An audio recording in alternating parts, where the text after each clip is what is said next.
Hello everybody, welcome back to another Kerbal Space Program video. It's been a while since I've brought you one of these, but we're back with some reusable boosters, and this time a reusable crew capsule and sort of command pod as well. Only the second stage isn't reusable, but we're going to get to work on that at some point. I just wanted to show you this proof of concept. I've worked on the reusable lander a bit. In the last video I was using the new Glen type landing legs. I prefer the Falcon 9 legs, so I'm using those. I've also optimised the landing a bit so it uses a little bit less fuel. And of course I've developed the reusable crew capsule there as well. So we're just going to use this on a little mission to show you sort of what it can do, and just to show you sort of the rocket itself and how it works and things like that. So we're going to go ahead and launch it. I've also developed a lunar mission version with these landings. So it launches 3 parts. They join together in Kerbin orbit and then fly off to the moon, land on the moon, come back. I'm hoping to incorporate this landing capsule design into that mission just so I can reuse one extra part of it, because I think that would be quite nifty. But here we go, we're going to go ahead and launch. Our mission today is to recover and destroy this Russian satellite. You may recognise the name there, Sputnik. There's a satellite that's been launched into Kerbin orbit. We want to capture it and deorbit it and then land back at the base. So we're going to go ahead and do that today. We're just going to get ready, make sure everything's good. We're going to use FMRS to recover the stages properly. So that means I'm going to boost it into orbit, then switch back to the stage and land it. But let's just launch and go. I'm going to go ahead and stage. That gives us enough fuel in the booster to do a boost back and landing, but we're just going to get this thing to orbit first. Let's pitch over a bit more. We're using the Skipper engine instead of the Poodle, which I usually use for my upper stages, because I need a little bit of extra thrust to carry this fuel tank and the engines and things. It's good because the Poodle's good for little lighter payloads and the Skipper's good for heavier payloads, so it's very easy to interchange those two just for the upper stage, which is always handy. We're going to get into, I think, an 80km orbit. Yeah, we'll be below it. It gives us a bit of wriggle room to lower our apoapsis if we need to, or periapsis rather, or both, or whatever, you know what I mean. Well, you might do. You get the point. I can lower my orbit if I need to, but I don't think I'm going to need to. We're just going to ditch Sputnik in the sea, that's the plan. But let's just coast up to apoaps first, get into orbit, and then we can worry about catching this satellite. We launched at a good time. It was just going over the Kerbal Space Center, so we're not going to have to do too many orbits around to catch up, if any. We don't have to do 1 or 2 orbits around Kerbin, but I don't think it's going to be too much of a problem, and we're on a good inclination, so rendezvous with this satellite should be easy enough. Let's just go ahead and circularize here. 50, 60, 70. 79 by 81, that'll do for our purposes. We're going to ditch this stage. At some point I'm going to make these reusable because we do have a lot of delta V left in these stages, especially once we detach all this heavy stuff. We're just going to get rid of it. Right, here's our spacecraft. We've got no solar panels, we've got a what are they called? Nuclear reactor things? I can't remember what they're called. Thermo something, blah blah blah. I don't really know, but there's one in there, so we don't need any solar panels for this thing.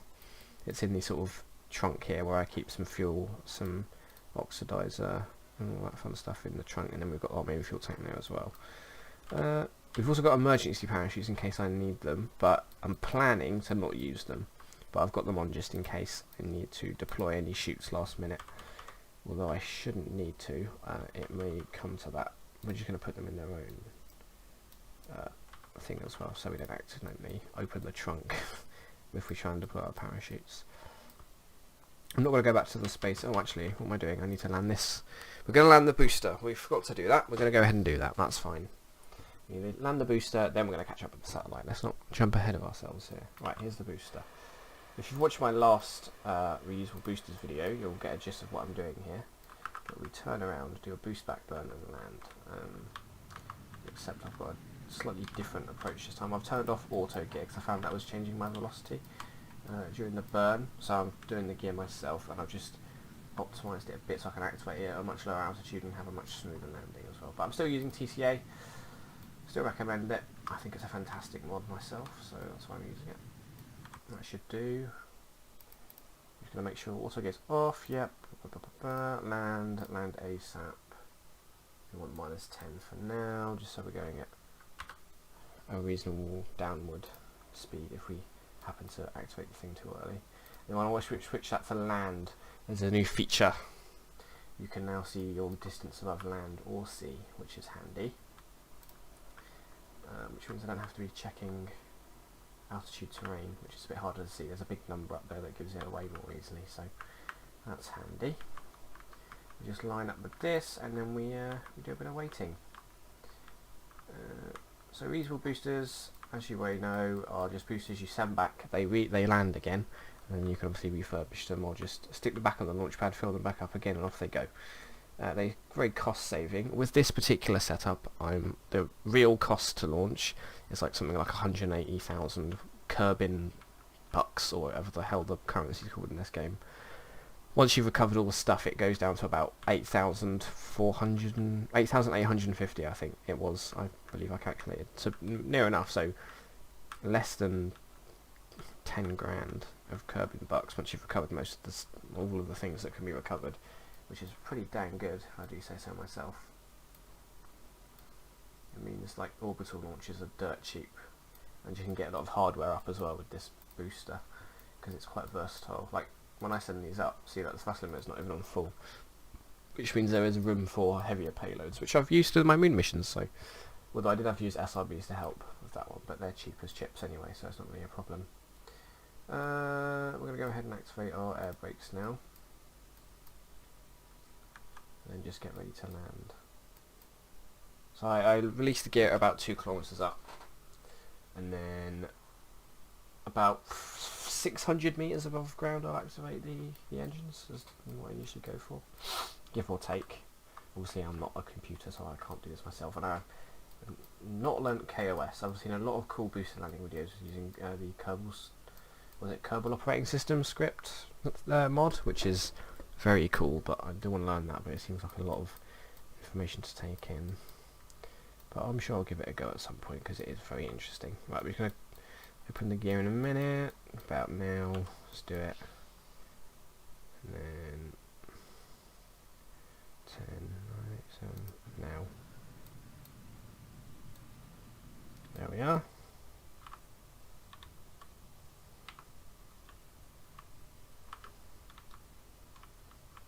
Let's just reduce the lateral velocity. Bring it down to about 4. And we have touchdown. Lovely. I'm not going to cover it just yet because I want to land the crew capsule as well, and I want to be able to see this on the way down, which is quite a fun thing to do. So we're going to go to the space center, not recover it just yet. We'll recover everything at the end. Maybe I'll drive around in a rover and show you all the stuff before that. I think that'd be quite fun. Let's just get back into our spacecraft, capture that satellite, deorbit it, and then we'll be good to go. Here we are. Right, let's catch up with this boy. Come here. Come here, Sputnik. Spy on us no more. Good old orbits. Don't you just love waiting? Does require a bit of patience, this game. There's our second stage. I really need to add some SRBs to that thing so I can just deorbit the stupid thing. I don't want to use the terminate thing all the time. Feels like cheating. So this is target. Yeah, the problem with building these reusable capsules is saving enough fuel for landing. I've thought about having a separate fuel tank that you can just use. Okay, what we're going to do, yeah, a separate fuel tank on it that you lock off so that it doesn't take fuel immediately. But that makes it a little bit less, it gives it a bigger profile if I'm sticking another fuel tank on there just for the sole purpose of reusability. So I tend to just judge it by eye. Like, I usually can figure out how much fuel I need. Like, this thing can use a bit of fuel before you actually need to go back and land because you're out. And they've got emergency parachutes on it anyway, so it is a versatile. Like, if I do have to use enough fuel, I will just use the parachutes to land. This is a dodgy way of doing it because I'm re-entering the atmosphere on this trajectory, but it's quick. So we're going to pretend this is a time-sensitive mission. I'm just going to warp there, and then we're going to lose all our velocity with the target again. That'll put us in a nicer orbit. There we are. Just a matter of chasing it, really. You know, you get good enough at this after so many times, you just sort of second nature to you, really. There's about 2 point. Oh, there's a nice separation. Let's just go with that one. Let's walk there, and then see what happens. Problem with doing it in the dark is you can't see where on earth the target actually is. Let's lose our velocity with it again. Match its speed. Oh, I think I just saw it. There it is, right there. See that black dot moving across the sky? At least we can see it. Let's open our claw. There it is, and start moving towards our target. I'm going to rotate so I can control this without having to use much thought. Oh, we're going to rotate again. There we go. That should be up and down. Yeah, there we go. Fantastic. I'm hoping I can do this in the dark because I cannot see. I feel like I hope I'm not approaching it from the back end either. So I'm like, oh, I am. Oh, this will be awkward. I'll slow down before I go smacking into it. Could be a satellite that I put into orbit myself. Feels like a bit of cheating, but whatever. Come here. It's like weird taking out my own satellite when I can just. Oh well, it's just for the funsies. Oh, that's an antenna. I'm sure it's fine. What could go wrong? Gotcha. Have I grabbed it? No, I haven't. Grab it. There we go. Ah, that's good. That feels good. Right. Now, my plan for deorbiting this is rather simple. Don't want to land in the dark though, so what we're going to do is go back to the Space Center, bring it round, and then we can land in the daytime so I can actually see. Because that is ideal. Landing in the dark is very difficult because you can't really see your shadow on the ground. And I haven't put lights on this thing, which isn't very clever of me. So we'll just warp. Day, tracking station, boom, done. Right. Let's get rid of this stage, I don't need it. Right, let's just bring it around to where I need it. Ooh, that's a bit far. One more orbit, one more orbit. We'll go about this circle here. Stop, stop, stop, stop, stop. Quick, quick, quick. Fly. I'm terrible with the time warp in this game. I get too impatient and then I overshoot rather often, so that's annoying. That's fine. 2 orbits is what, like an hour or something?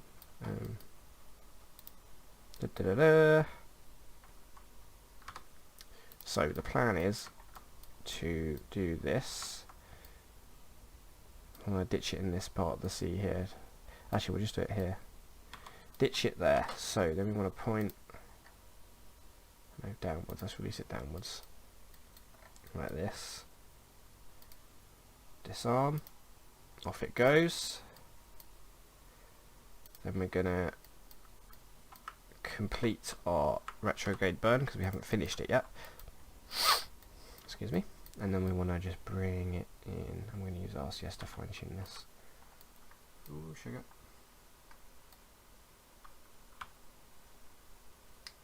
I think that'll do. I want a bit of wiggle room. If I have it overshoot it too much, I don't land in the sea. That's not ideal. But there we are. We're good to re-enter, I think. We're just going to time warp. Now I've landed this with the standard sort of shielded docking port. I've not launched this claw variant before until this video, so I don't know what the re-entry is going to be like or how well I need to activate the landing. I do have a safe zone height that I use if I've got enough fuel, which I do, but I do want to try and get a more efficient landing, so I'm going to activate it a bit lower than I really should. If something goes wrong, I'll use the parachutes, but I'm hoping nothing goes wrong. Fingers crossed. We're going to see though. We're going to see. I know the re-entry shouldn't be, I mean these boosters have quite high tolerances. So we'll see. We'll see. Oh, we need to switch this on. What am I doing? Jesus. I'm not even prepared. I'm crazy. Also go land ASAP. And we want auto throttle on, and that one -10. Right, good to go. Good to go. All I've got to do is press enabled and then it will land me at the right time. Just bring it out. Right, we've re-entered the atmosphere. Heating effects aren't a worry anymore. We're going to leave it on the normal speed. Oh, we might land quite near our booster, which will be exciting. I don't want to use these air brakes until I'm definitely going to land on the flats. But let's just do it now. There we go. Don't land near the Kerbal Space Center. I don't want to risk hitting the buildings or anything like that old BFR video I made where I reused the BFR. I was doing the landing test. I landed right there between the VAB and some other buildings. I can't quite remember what they'll do because I don't play career mode, believe it or not. I just like sandbox. Same process though. I can activate this quite low, I'm hoping. This isn't too much heavier than the just a standard docking port, shielded docking port, so I'm not too worried. I do want to give it a nice efficient landing though, so we're going to do about, just as it goes to 600 meters, we'll activate the engines, I think. I'm going to land quite near our booster stage by the looks of things. I can't see it yet though. Shouldn't be worrying about that yet, obviously. Let's do gear down.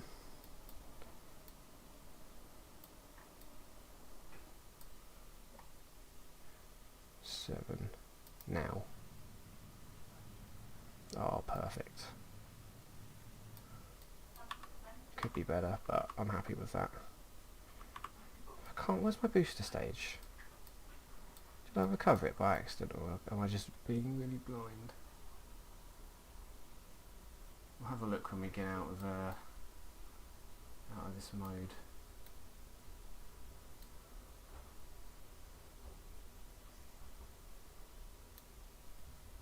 Talking about, there we go.